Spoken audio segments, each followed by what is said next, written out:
はい、こんにちは。こんにちは。えみチャンネルです。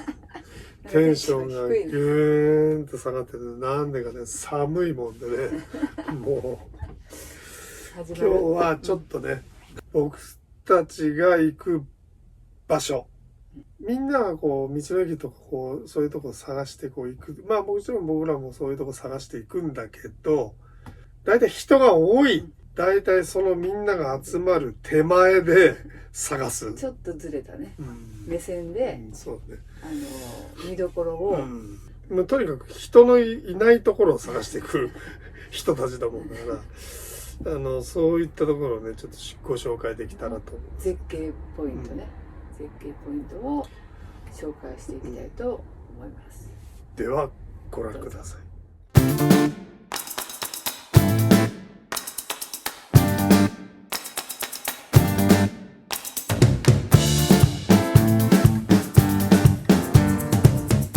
長野県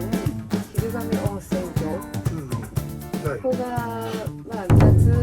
夏前か、ゴールデンウィーク、ゴールデンウィークはすっごい花桃が満開で綺麗だよね。もう最初行った時は本当にびっくりして、これはやっぱり一回見といた方がいいよなっていうぐらい綺麗な花桃街道。ここも本当おすすめ。そうだね。で温泉ももちろん有名で、美肌の湯だからもう女性の方は本当に一度行ってみるといいと思うんですけど、良質な泉質を誇る結構有名な温泉地、でやっぱり寒い地域なんで、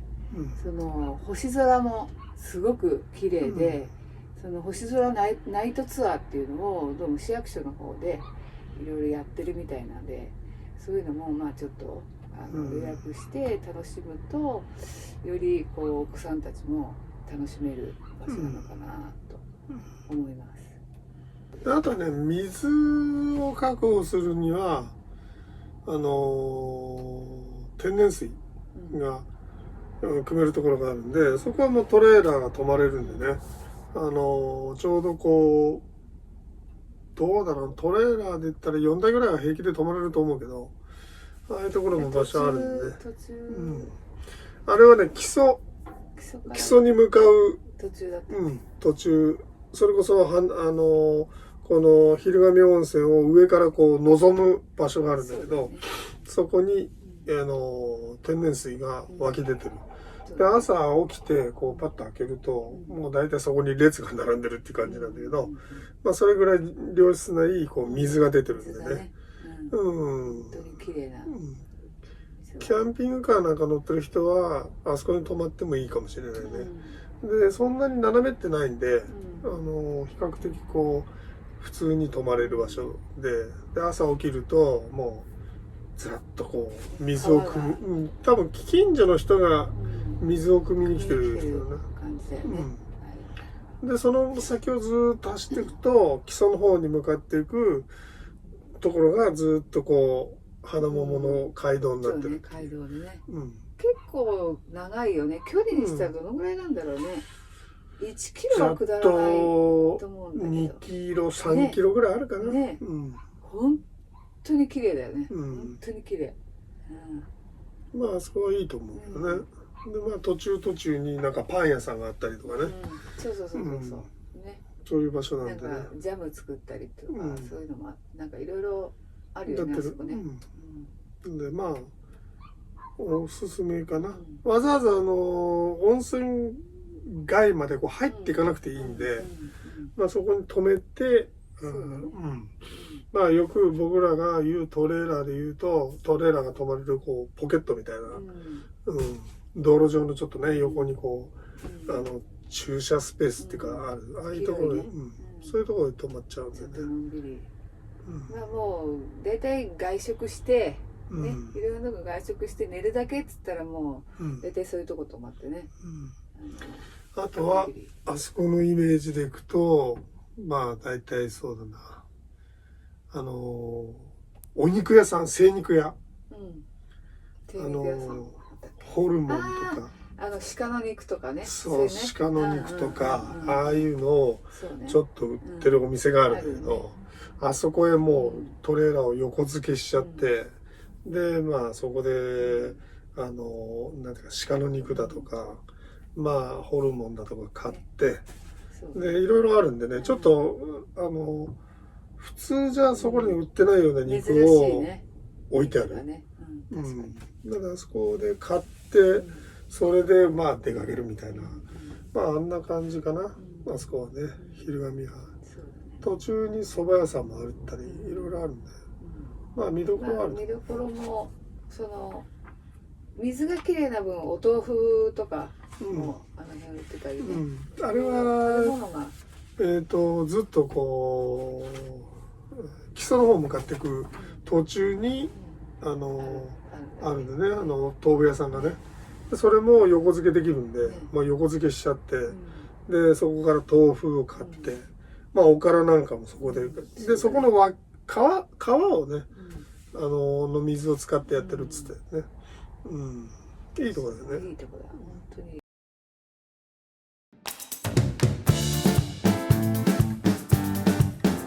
次、まあ夏おすすめなのは、有名な場所ですけど、長野県美ヶ原高原、ここはやっぱり皆さんもご存知だと思うんですけど、標高2034メートルで世界一高い場所にある道の駅が、まあ、有名ですね。美術館とか、でうちの場合はそこの道の駅の駐車場の裏側、裏側の方に止めて、まあのんびりするっていう感じだったのかな、あの時ね。でたまたまもう本当に朝早く起きたらもう雲海がまあ綺麗で、そうね。あそこは要するにやっぱり有名どころだからこそ、駐車場がものすごい、渋滞しちゃってね、通りが。で、まあ、これはいかんなっていうところもあったもんで、だいたいもう、走ってる最中に、こう、ポジションをもう見つけ出す。そういう、ちょっとした、特殊能力持ってるので、あ、これまずいなと。で、この先は、車の流れ見てて、いつも思うのは、あ、この先はもう渋滞してるなと。で、まあ駐車場も多分止まれないだろうなっていうところを予想して、その手前で止まると。で、大体ね、天気予報を見るときに、前の日が雨。で、翌日が晴れるっていうタイミングが、一番雲海のタイミングなもんで、なんで、そういう時を狙っていくと、まあ、たまたま休みの時に、この雨の日と、その晴れの日のタイミングを見計らっていくっていうのがまあ大事だと思うけど。なかなかね、これはやっぱり、キャンピングカーとか、キャンピングトレーラーとか持ってる人ならではの行動だよね。だけど、大体まあ、外れがないんで、そのタイミングを見ていくと、まあこの雲海が富士山も見たけど、本当に、中央アルプスも見えるしね、で街並みもざっと見えるし、まあ、これは綺麗なとこだよな、まあ、この雲海に出くわすっていうのはまあ確率論になっちゃうけど、まあすごいところだよな、ここね。すごい綺麗で。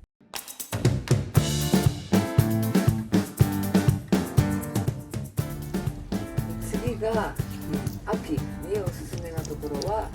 愛知県の茶臼山。茶臼山はまあうちから行くと一番近いところだし、まあそうね、まあそんなに時間をかけずに行けるっていうところでは、まあ茶臼山はいいのかなっていう、愛知県だからまあ東海地方、県内の人はまあ大体1回や2回行ったことあると思うんだけど、まあ春は芝桜が有名で、でもう夏は本当にキャンプ場、ね、で秋が紅葉で冬はもうスキー場と、でまあ大体標高が1400メートルで一応矢作川の源流がこう流れてて、あそこ県境なんでね、そうね。今源流が流れてて、でその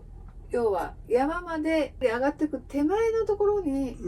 意外とこうねのんびりできて、そうね、あそこも道の駅があったり、そういう観光施設があるんだけど、みんなそこの駐車場を目指しちゃうんだけど、やっぱりうちらはその手前を必ず狙うっていうか、あそこの矢作川の源流の方へ下ってっちゃうんだよね。で、下ってっちゃって、越えてって、今度、ちょうど下り始めたとこぐらいに、実はまあ3、40台止まれるような車のスペースがあるんだけど、そこに止めて、そうね。そうすると、南アルプスがずらーっと見えて、見えるんだっけ、あそこから。天気がいいと。何だっけな、いろいろ諏訪の方まで見えるっていうかね、いいポジションなんだけど、ただね、あそこはね、こう、山のこう、傾斜があるところの駐車場なもんだから、ちょうどトレーラーだとこう、ちょっと斜めっちゃうんで、平らじゃないね。で、平らなスペースで止めれるっていうのは、もう3、4台ぐらいしかないかなっていう場所だから、乗用車とかね、普通のキャンピングカーでも、こう止めても、やっぱりちょっとスペンサーみたいなタイヤをこうちょっとね、よっこしょしてこう斜めを直すような、スペンサーの道具がちょっと必要かなっていうところだけども、なるべく俺らはそのところで止まれるような状態にしてあるもんだから、そこに止めちゃうみたいな。あそこも朝起きると、もうとにかく綺麗。綺麗だね。わざわざ写真撮りに来る人たちが本当に、朝起きるとね、もうカメラマンずらーっと並んでるね。並んでる。で、夜はもうほとんど車が通らない。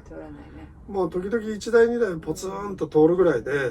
もう暗くなったらもう周りは誰もいないっていう、シーンとしてる。で、晴れてる日はもう星が近く見えるんで、よくいろんなところに、星の綺麗なところがありますよ、みたいな。それももちろん綺麗なんだろうけど、もう山のてっぺんだから、もう本当に、さらに綺麗っていうか。キラキラしてね。静かで、いい。多分もう明かりをつけるともう獣はこっち見てるかもしれないけど、でそういうのが嫌いな人はもうね、怖いとかっていう人はもうちょっと無理かもしれないけど、僕らはもうそういうとこ好んで行ってるもんでね。とにかく人がいるっていうのが人が嫌いなわけじゃなくて、そういうとこから離れたい時間も必要だよっていうね。そうやって例えばこうオフ会なんとかなんかいろいろやってる人もいるけど、大体僕らの場合だと1年か2年に1回でいいなと。それ以上あんまりこうね。で中にもいるだよ。キャンピングカー乗ってる人でも。あんまりこう人のいないところ、この人、人のいないところを狙っていってるなっていう人もやっぱりいるもんだから、見ててわかるんで。匂いがするね。ただ、こういう人は、あんまりそっとしとかないかんなとかさ。あんまりね。うちも、行ったからって、話しかけないわけじゃなくて、話しかけはするだよね。すごくね。だけどみんなね、それぞれの楽しみ方あると思うけど、そういうとこも行ってみるといいかもしれないなっていうね。ちょっとね、目線を変えて。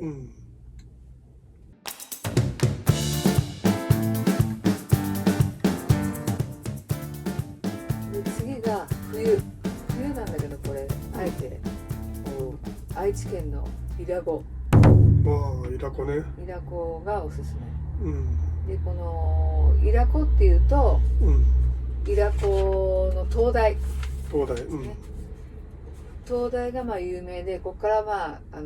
鳥羽の方にフェリーがね出てるじゃんね。でそうじゃない、やっぱりうちそこから行くと渥美半島の先端だとすると、それよりもうちょっと手前、大体そうだね。手前の日の出関門っていうところがすごくおすすめで、これはどうする家康って大河ドラマの撮影の現場としても、使われたところで、すごくこう、なんて言うんだろう、普通のこの海岸とはまたちょっと違う石がね、ゴツゴツしてて、ここもちょっとここ日本なのっていう感じの、雰囲気があるすごい場所、でも砂白だよね、白っぽい砂で本当にこう綺麗で、もう夕日朝日も、まあ有名だよね、ここも有名なところですね。まああそこは止めて早い時間だったらお店も昔はあそこ4軒ぐらいあったんだけど、まあ、今1軒かそこぐらいしか1軒ぐらいしかやってないんじゃないかな。であそこの日の出どうなのかなと思って、もうね、なんか変わってたよね。変わってた、ね、経営者も変わってたのかな、ちょっとよくわかんないけど、でね、まああそこは夜寝るときに波の音が近いんで、そうね、なんかこう大丈夫、っていうふうに心配しちゃうね。夜寝れんかも。私は海の近くで育ってるもんで、もう波の音はもう全然、平気なタイプなんで、問題ないんだけど、夜ねシーンとすると、もうザッっていう満潮で波近づいてんじゃねえかとかって心配になるぐらい、波の音がもう近いって感じだな、あそこは。だけどまあ慣れると、まあなんともない